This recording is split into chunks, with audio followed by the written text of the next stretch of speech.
Well, new tonight, the governor is urging Hoosiers to drink more milk as Indiana dairy farmers are struggling with a dip in demand. Yep, News 8's Julia Dang talked to an industry analyst who says this is all tied to the pandemic response. Julia.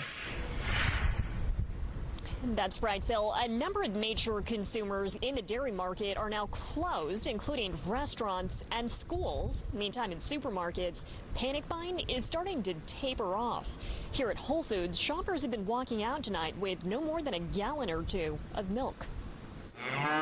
Dairy farmers facing dried up demand. It's been real disheartening. Are dumping excess product, pouring thousands of gallons of milk into their fields. It's happening all around the Midwest. According to Doug Lehman, the executive director of Indiana Dairy Producers, unpasteurized milk can't be donated, often leaving farmers with no other option.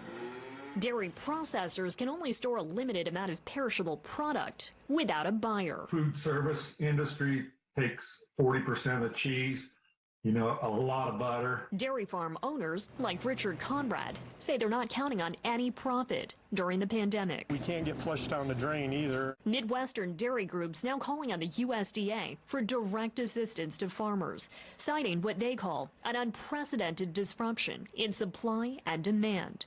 But even amid hardship, there's Hoosier hospitality. The American Dairy Association of Indiana has been out at the Indiana State Fairgrounds here in Marion County, passing out gallons of milk. Indiana Governor Gov Holcomb urging the state, home to more than 800 dairy farms, to simply create more demand. Winners drink milk. We know that here in Indiana. We want more people to drink milk. I do expect it to get worse before it gets better, as everything else is. But